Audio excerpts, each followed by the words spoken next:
अस्सलाम वालेकुम। मैं हूं मुज़म्मिल अवान और आप देख रहे हैं मेरा यूट्यूब चैनल हार्ट टॉक।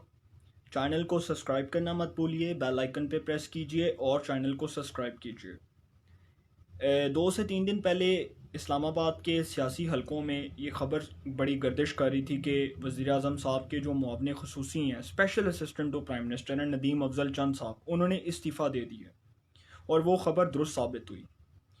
इस सर्दी के मौसम में इतनी गर्मा गर्म जो ख़बर है उसने इस्लामाबाद के जो सियासी हलके हैं वहाँ पे बहुत ज़्यादा हलचल मचा दी है। और इस वक्त हुक्मरान जमात जो है वो फ्रस्ट्रेशन में मुब्तला हो चुकी है कि आने वाले दिनों में अगर इस तरह की मज़ीद डेवलपमेंट्स हुई तो हुक्मरान जमात के लिए बहुत ज़्यादा मुश्किलात खड़ी हो सकती हैं और मुश्किलात का अंबार लग सकता है। नदीम अफजल चंद साहब एक बहुत बड़े पॉलिटिकल फिगर हैं। वो पाकिस्तान पीपल्स पार्टी का भी हिस्सा रहे। 2008 से 2013 तक वो रुकने कौमी असम्बली रहे। पीपल्स पार्टी के टिकट के ऊपर उन्होंने सरगोदा से इलेक्शन कंटेस्ट किया और वो नेशनल असम्बली के अंदर पब्लिक अकाउंट्स कमेटी के चेयरमैन भी रहे। उनके जो भाई हैं इस वक्त जो उनके जो अफजल अफजल चंद, वो इस वक्त जो है वो पंजाब असम्बली का हिस्सा हैं। तहरीक इंसाफ के साथ उनका एक बहुत अच्छा ताल्लुक़ है। तहरीक इंसाफ में जब नदीम अफजल चंद साहब शामिल हुए तो उस वक्त अपने पूरे पैनल के साथ शामिल हुए और तहरीक इंसाफ में वो इसीलिए शामिल हुए थे कि वो खुद इस बात को फील करते थे जिसका पंजाब के अंदर एक बहुत कमज़ोर किस्म का वोट बैंक है, वो इस पार्टी के टिकट के ऊपर इलेक्शन कंटेस्ट नहीं कर सकते। इसीलिए उन्होंने ये फैसला किया कि वो तहरीक इंसाफ के अंदर शामिल हों, क्योंकि इलेक्टेबल्स उस जमात में जा रहे थे जिस जमात का पलड़ा भारी था। तो तहरीक इंसाफ का जो पलड़ा है वो बहुत भारी हो चुका था और बहुत से जो सियासी पंडित हैं उनके मुताबिक सियासी हलकों में ये बातें गर्दिश कर रही थी कि तहरीक इंसाफ जो है वो आइंदा इक़्तिदार में आने वाली है। इसलिए बहुत से जो इलेक्टेबल्स हैं उन्होंने तहरीक इंसाफ का रुख किया, जिसमें से नदीम अफजल चंद साहब जो हैं वो सैर फहरिस्त थे। नदीम अफजल चंद साहब का जो पॉलिटिकल कैरियर है वो बहुत साफ़ है। वो बहुत जो है सीजनेबल पॉलिटिशियन है, बहुत ईमानदार शख्स हैं। टॉक शोज़ के अंदर बहुत अच्छी गुफ्तगू करते हैं, गालम गलोच से परहेज़ करते हैं। तहरीक इंसाफ के अंदर उनको जब एजाज़ी ओहदा दिया गया, उससे पहले जब 2018 में उन्होंने तहरीक इंसाफ के टिकट के ऊपर इलेक्शन कंटेस्ट किया तो उनके मुकाबले में मुस्लिम लीग नून के जो उम्मीदवार हैं मुख्तार अहमद बट साहब, उन्होंने उनको शिकस्त दी। और नदीम अफजल चंद साहब जब उस इलेक्शन में शिकस्त से दो चार हुए, उसके बाद वज़ीर आज़म साहब ने यह फ़ैसला किया कि वो इनको अपना एडवाइज़र बनाएंगे, जो कि इनको एक बहुत एजाज़ी ओहदा दिया गया, special assistant to prime minister.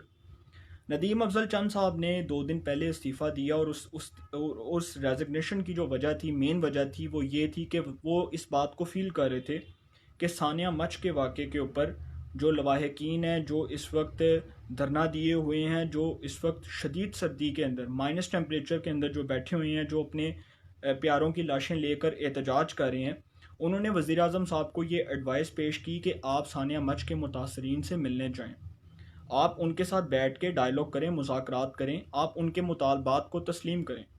वज़ीर आज़म साहब शायद इस मामले में बहुत ज़्यादा ताख़ीर कर चुके थे और उनके हाथ से जो है वो तमाम ये जितने भी ये जो प्रोसेस था वो निकल चुका था।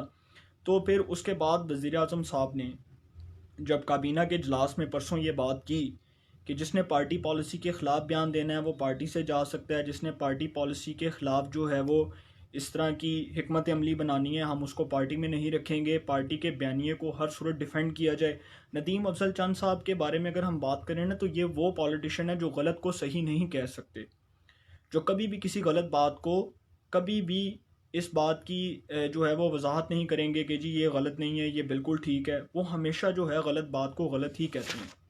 नदीम अफजल चंद साहब का जो पॉलिटिकल कैरियर है वो करप्शन से बिल्कुल पाक है और उन्होंने बहुत अच्छी सियासत की है। वो हमेशा एक सीजनेबल पॉलिटिशियन रहे हैं, वो एक पॉलिटिकल फिगर रहे हैं और अभी तक जो तहरीक इंसाफ के बासर हल्के हैं वो उनके ऊपर भरपूर एतमाद का इजहार करते हैं। नदीम अफजल चंद साहब ने जिस दिन इस्तीफ़ा दिया उसके बाद उन्होंने ट्विटर के ऊपर इस बात की वजाहत पेश की कि वो तहरीक इंसाफ से क्यों अलहदा हुए। उसकी एक मेन और बुनियादी वजह ये थी कि उन्होंने कहा कि जो सानिया मच के मुतासरीन हैं उनका मैं दर्द जो है, उनका दुख जो है वो मैं बर्दाश्त नहीं कर सका। इस मुश्किल वक्त में मैं गलत को ठीक नहीं कह सकता और मैं शर्मिंदा हूँ कि मैं आज सानिया मच के मुतासरीन के साथ आज मैं दिली हमदर्दी रखता हूँ और मैं शर्मिंदा हूँ कि आज मैं इस ओहदे से रिज़ाइन कर रहा हूँ। उन्होंने जब इस ओहदे से रिज़ाइन दिया तो उसके बाद वज़ीर-ए-आज़म साहब को जब ये ख़बर मौसूल हुई तो उन्होंने काबीना का जो इजलास है उसके अंदर जब उन्होंने ये बातें की थी तो नदीम अफजल चंद साहब ने इस बात को फ़ील किया कि मुझे शायद इस ओहदे से मुस्ताफ़ी हो जाना चाहिए।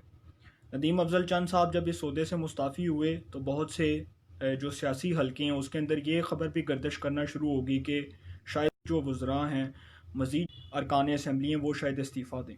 मगर अभी जो नदीम अफजल चंद साहब का जो इस्तीफ़ा है वो अभी एक पहली झलक है और जिसको मैं समझता हूँ कि हुक्मरान जमात के लिए एक बहुत बड़ी मुश्किल का सबब बन सकती है। नदीम अफजल चंद साहब के बारे में जब हम बात करते हैं तो हम तहरीक इंसाफ के कुछ पास्ट के अंदर जाते हैं। तहरीक इंसाफ का जो पास्ट है उसके अंदर भी हमें कुछ ऐसे लोग देखने को मिलते हैं। पार्टी के जो फाउंडिंग मेंबर्स थे उनमें फौजिया कसूरी साहिबा थी जिन्होंने पार्टी के लिए दिन रात मेहनत की, स्ट्रगल की। हामिद खान साहब जो सीनियर एडवोकेट हैं, सुप्रीम कोर्ट बार के साबिक सदर भी रहे, तहरीक इंसाफ के फाउंडिंग मेंबर्स में एक बहुत जो है वो मेन जो है वो समझे जाते थे। उसके बाद हम देखते हैं कि जावेद हाशमी साहब जो तहरीक इंसाफ में शामिल हुए थे एक नज़रिए की बुनियाद पर, उन्होंने एक नज़रिए की बुनियाद पर तहरीक इंसाफ में शमूलियत इख्तियार की थी कि वो वाकई में इमरान खान साहब के साथ खड़े होकर इस मुल्क में तब्दीली लाएंगे। उनके साथ क्या हुआ सबको पता है। तस्नीम नूरानी साहब के साथ क्या हुआ, जस्टिस वजीउद्दीन के साथ क्या हुआ, अकबर एस बाबर साहब के साथ क्या हुआ। ये तहरीक इंसाफ के वो फाउंडिंग मेंबर्स हैं। कुछ ऐसे फाउंडिंग नाज बलोच साहिबा जो इस वक्त पाकिस्तान पीपल्स पार्टी की रुकने कौमी असम्बली हैं। तो तहरीक इंसाफ के जो वो फाउंडिंग मेंबर्स हैं, आज मैं समझता हूँ कि आज तहरीक इंसाफ को ख़ुद इस बात का एहसास हो रहा होगा कि जिन्होंने हमारी पार्टी के लिए स्ट्रगल की है, जिन्होंने हमारी पार्टी के लिए दिन रात मेहनत की है, जिन्होंने हमारी पार्टी के नज़रिए को, हमारे पार्टी के जो है वो हमारे पार्टी के स्लोगन को आवाम तक पहुंचाने के लिए बहुत मेहनत की, बहुत तगोदो की, आज वो लोग कहाँ हैं? आज वो लोग जो हैं तहरीक इंसाफ का हिस्सा नहीं है। इसी तरह नदीम अफजल चंद साहब जो हैं वो एक बहुत कॉम्पिटेंट आदमी है और मैं समझता हूँ कि अगर हुक्मरान जमात उनको ना मना सकी तो हुक्मरान जमात के लिए ये शर्मिंदगी का बायस होगा। ये ख़बर उनके लिए शर्मिंदगी का सबब बनेगी कि हुक्मरान जमात जो इस वक्त एक तब्दीली के स्लोगन को लेकर इक़्तिदार में आई, जिसने तब्दीली का मंशूर पेश किया, अगर वो नदीम अफजल चंद जैसे लोगों को जमात से निकाल देती है, नदीम अफजल चंद जैसे लोगों को खुडे लाइन लगा देती है, तो मैं समझता हूँ कि तहरीक इंसाफ के बहुत से जो अरकान हैं वो इमरान खान साहब के इस विजन से मायूस होके वो शायद कुछ और फ़ैसला कर लें। अब एक वज़ीर साहब हैं, वज़ीर ममलिकत हैं, मैं उनका नाम नहीं लेना चाहता, वो भी सानिया मच के वाक़े के ऊपर बहुत ज़्यादा जो है वो गुस्से के अंदर मुब्तला हो चुके हैं और वो नदीम अफजल चंद साहब की जो लाइन है बिल्कुल उसी लाइन के ऊपर चल रहे हैं। अब वो जो वज़ीर साहब हैं उन्होंने भी इमरान खान साहब को समझाया कि हमने सानिया मच के वाक़े के ऊपर बहुत जो है वो देर कर दी है, हमें चाहिए था कि हम इस वाक़े के ऊपर फिल फोर नोटिस लेते। वज़ीर-ए-आज़म साहब को मौके की नज़ाकत देकर फौरी तौर पर उस मुकाम पर पहुंचना चाहिए था जहां पर लवाहकीन जो हैं वो धरना दे रहे थे। आज नदीम अफजल चंद और कल कोई और, फिर कोई और, ये अगर सिलसिला चल पड़ा तो हुक्मरान जमात जो है मैं समझता हूँ कि उसके लिए ये जो इक़्तिदार है ये बचाना बहुत मुश्किल हो जाएगा। क्योंकि जब नीट एंड क्लीन लोग जमात से जाते हैं, जब नीट एंड क्लीन लोग जो हैं वो पार्टी पॉलिसी के ऊपर तनकीद करते हैं और उनको पार्टी के अंदर वो मुकाम नहीं मिलता, तो फिर वो जो एक लाइन है, उनकी जो एक लाइन है वो चेंज हो जाती है।